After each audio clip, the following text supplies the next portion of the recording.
자, 오늘 봉독했던 말씀 중에 우리에게 위로가 되고 힘이 되고 양식이 되는 말씀이 있습니다. 22절 말씀입니다. 따라서 하십니다. 내 짐을 여호와께 뭐해라? 맡겨라. 내 짐을 여호와께 맡겨라. 그가 너를 뭐하시고 붙드시고 의인의 요동함을 영원히 허락하지 아니하시리로다. 아멘이신가요? 오늘 이 말씀 붙들고 여러분 혹 마음의 짐이나 또 걱정과 염려가 있으시면 오늘 이 시간 다 내려놓으시고 그 짐을 여호와께 맡기시기를 주의 이름으로 축복합니다. 그러면 주님께서 그가 너를 마시고 붙드시고 믿음의 사람들이 이렇게 흔들리고 저렇게 흔들리고 걱정하고 염려하고 그 짐 때문에 힘들어하는 것 하나님이 기뻐하지 아니하십니다. 그래서 하나님이 여러분의 그 마음을 꽉 붙들어 주셔서 흔들리지 않게 붙들어 주심을 믿으시길 바랍니다. 예수님도 이와 같은 말씀을 하셨어요. 마태복음 11장 28절에 따라서 하십니다. 수고하고 무거운 짐진 자들아 다 내게로 오라. 내가 너희를 편히 쉬게 하리라. 오늘 성금요일 새벽에 묵은 짐 다 내려놓으시고 예수님 안에서 여러분 자유하시고 또 평안을 회복하시는 시간 되시기를 주의 이름으로 축복합니다. 자, 지난번 말씀에 다윗이 그렇게 믿었던 사람들에게 배신을 당하고 그리고 도망다니면서 하나님 앞에 그 아픈 가슴과 도리내는 심장의 고통을 안고 기도하는 그런 모습을 함께 나누었습니다. 자, 다윗은 하나님은 때가 되시면 반드시 자신의 기도를 들어주시고 또 회복시켜 주실 줄로 믿었습니다. 16절 말씀 보시면 좀 유익 있게 봐야 될 게 이제 한 문장 안에 두 시제가 함께 공존을 해요. 이 현재 시제와 미래 시제가 함께 공존을 하는데요. 사실 여러분 잘 아시겠습니다만은 웬만한 이 문장에서는 시제가 거의 동일하게 같이 가죠. 보통 웬만한 영어 문장은 시제가 한 문장 안에 그냥 현재 시제면 현재 시제로 가고 미래 시제면 미래 시제로 보통 그런 문법 구조로 구조되어 있는데요. 근데 다윗은 한 문장 안에 시제가 현재 시제와 미래 시제를 같이 공존하는 그런 내용으로 기도를 합니다. 이것은 다윗이 하나님 앞에 기도를 간절히 하다 보니까 하나님이 주시는 어떤 확신의 그런 기도의 내용을 담고 있는 것과 같습니다. 자, 16절 보십시다. 나는 하나님께 말이니 부르짖으리니. 이게 현재 시제거든요. 지금 내가 하나님 앞에 부르짖는다. 다윗의 기도는 더 깊어지고 더 절박해집니다. 지금 상황이 그런 거죠.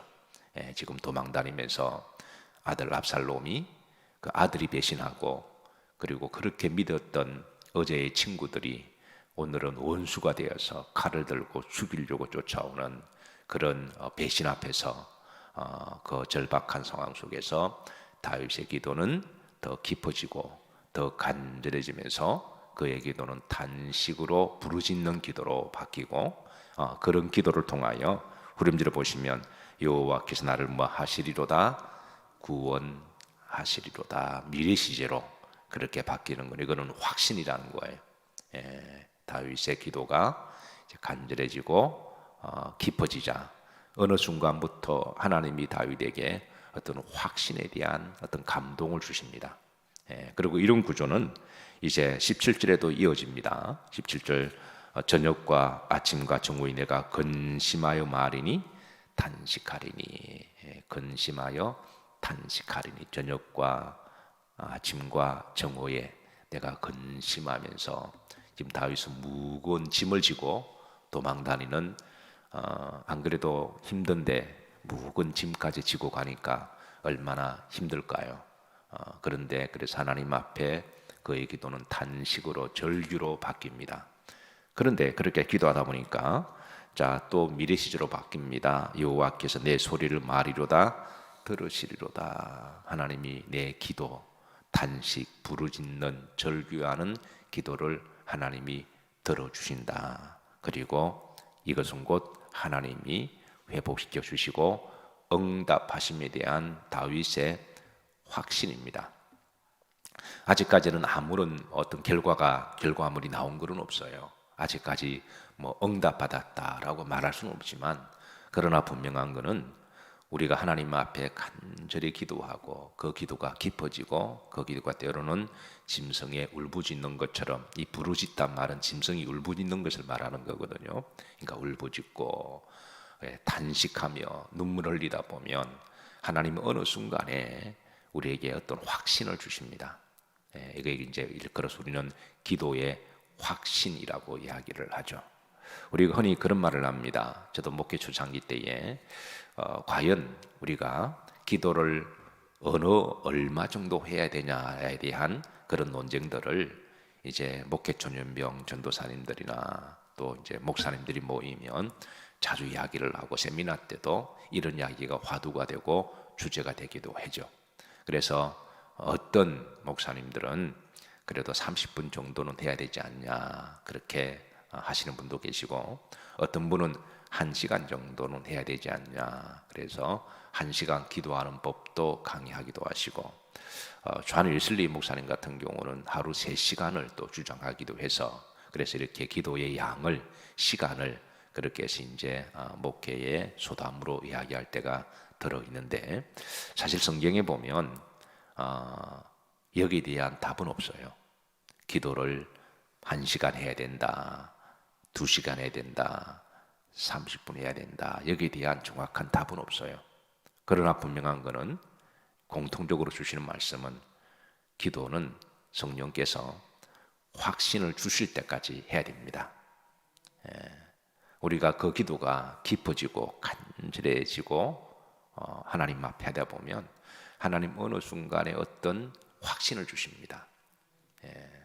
그래서 그건 기도의 확신이라고 이야기를 하죠. 그렇다고 한 5분 기도하고 확신 있다고 그게 습관이 돼서는 안 돼요. 문제는 어떤 도식에 빠져서는 안 된다라는 거예요. 나는 3시간 기도했으니까 안 하는 사람들을 믿음이 없는 것처럼 그렇게 평가하는 것도 교만한 거고, 나는 1시간 기도하니까 다른 사람들에게 강요하는 것도, 그것도 성경적이지 않다라는 거예요. 어차피 기도는 나와 하나님과 관계잖아요. 누구에게 보이기 위하고 자랑하기 위함이 아니라 나와 하나님과 관계고, 그래서 그 기도의 양이 채워지면, 그 기도가 깊어지고 간절해지면 어느 순간에 성령께서 마음에 어떤 확신을 주세요. 그래서 오늘 다윗의 기도가 그렇습니다. 여러 성도님들의 기도가 새벽에 더 깊어지시고 더 간절해지셔서 하나님께서 기도의 확신을 성령의 감동으로 받으시기를 주의 이름으로 축복합니다. 자, 그리고 이제 두 번째 기도의 또 비밀과 축복이 오늘 또 그 다음에 18절에 담겨 있는데요. 자, 나를 대적하는 자 많더니, 한두 사람이 아니라 다윗을 죽이려고 대적하는 자가 많다라고 그렇게 합니다. 이건 지금 상황이 매우 엄습하고 그리고 절박함을 그렇게 고백합니다.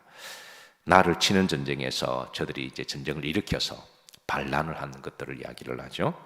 그런데 그가 하나님을 이야기합니다. 그가 내 생명을 구원하사 뭐하게 하셨도다? 평안하게 하셨도다. 시제는 현재 시제입니다. 자, 기도의 두 번째 비밀과 축복은요, 우리가 기도가 깊어지고 더 간절해지고 절박하면 하나님 어느 시점에 이제 이게 기도의 확신을 주시는데, 또 더불어 주시는 게 평안을 주십니다. 자유가 공짜가 아니듯이, 자유가 공짜가 아니듯이 여러분, 평안도 공짜가 아닙니다. 평안은 세상 사람들이 생각하면 내가 아무것도 하지 않고 산속에 들어가서 좀 쉬면 고요한 가운데 평안이 찾아올 거라고 생각하지만, 영혼의 평안은 하나님이 주셔야 됩니다. 영혼의 평안은 산에 들어가서도 어떤 사람 불안해서 그냥 왔다리 이 산 갔다가 저 산 갔다가 뭐 이렇게 막 돌아다니는, 물론 어느 정도는 도움이 될 거예요. 일단 사람들을 안 보니까 환경도 안 보고. 그러나 영혼의 평안은 하나님이 주셔야 됩니다. 이 다윗이 이 불안과 두려움 속에서 어떻게 이 평안을 유지할 수가 있었느냐? 하나님 앞에 그의 기도가 깊어지고 간절하게 기도하다 보니까 하나님 어느 시점에 평안을 주신 거예요. 그래서 그는 그 평안의 힘으로 그런 자신의 무거운 짐을 여호와께 맡기고, 그리고 하나님이 그가 요동하지 않도록 시계추처럼 흔들리고 염려하는 그 마음을 하나님이 꽉 잡아주셔서 평안히 쉬게 하시고, 또 평안히 먹게 하시고, 또 평안히 잠을 자게 하신 분은 하나님이십니다. 따라서 하시며 내 짐을 누구께 맡겨라? 여호와께 맡겨라. 어차피 내가 들고 지고 있는다고 해서 그 문제 해결되는 것 아니잖아요. 그러니까 오늘 새벽만이라도 여러분이 짐들이 있으면 그냥 다 내려놓으시고. 얼마 전에 집사람하고 월요일 날 쉬는 날에 이제 계절이 바꾸니까 집안을 좀 정리를 해야 되지 않겠냐, 그렇게 집사람이 이야기를 해서, 그러면 이제 우리가 좀 집안을 정리하자. 그래서 그동안 입지 않고 쓰지 않는 것들을 다 모아뒀더니 엄청 많더군요. 그래서 기준은 옷을 지난 2, 3년 동안에 한 번도 안 입은 옷이라면 과감하게 그것을 이제 어디에 뭐 기부를 하든가, 아니면 어떤 분에게 드리든가, 아니면 요즘 드리는 것도 참 조심스러워요. 잘못 줬다가 욕 들을 수가 있어서. 그래서 하다 보니까 의외로 많아요. 그런데 그렇게 처음에는 이걸 어떻게 산 건데, 이걸 어떻게 다 물건마다 다 추억이 있잖아요. 그래서 갈등하다가 과감하게 지난 2, 3년 동안에 안 입은 옷이라면 앞으로도 입을 일이 없잖아요. 그래서 하다 보니까 의외로 보따리들이 많이 나와서, 근데 그렇게 싹 정리하니까 의외로 또 기분이 좋습니다. 옷장을 열 때마다 그동안 막 쌓여있는 것들이 이렇게 정리가 되니까 옷장을 열 때마다 기분이 상쾌해지고, 그래서 가지고 있는 짐, 어차피 내가 해결할 수가 없다면 그냥 내려놓고 여호와께 맡기시면 하나님이 우리의 마음을 붙들어 주시고, 의인의 요동함을 믿는 사람들이 자꾸 불안해하면서 왔다리 갔다 하는 하나님이 기뻐하지 않으신다는 거죠. 붙들어 주셔서 하나님의 평안의 복을 주시는 일로 믿으시기를 주의 이름으로 축복합니다. 자, 그리고 이제 19절에 보시면 옛부터 계시는 하나님이 임하시고 들으시고, 이 말은 지금 다윗이 하나님은 내 기도만 들어주시는 게 아니라 옛날부터 이렇게 기도하면 이런 패턴으로 기도 하나님 다 들어주신다라는 거예요. 하나님은 다윗만의 하나님이 아니시라 모든 하나님을 오래하고 하나님께 기도하고 하나님을 신뢰하는 모든 자의 하나님이십니다. 오늘 이 시간 다시 한번 하나님 말씀 붙드시고, 그 말씀 붙드시고 기도하셔서 기도가 깊어지고 간절해지면 하나님이 어느 시점에 확신을 주시고, 그리고 어느 시점에 평안을 주십니다. 오늘 이 확신과 평안으로 이 시간 여러분 기도하시고, 또 오늘 하루도 십자가를 더욱더 바라보시고 구원의 즐거움을 회복하시며 주신 사명 잘 감당하시는 건강한 하루가 되시기를 주의 이름으로 축복합니다.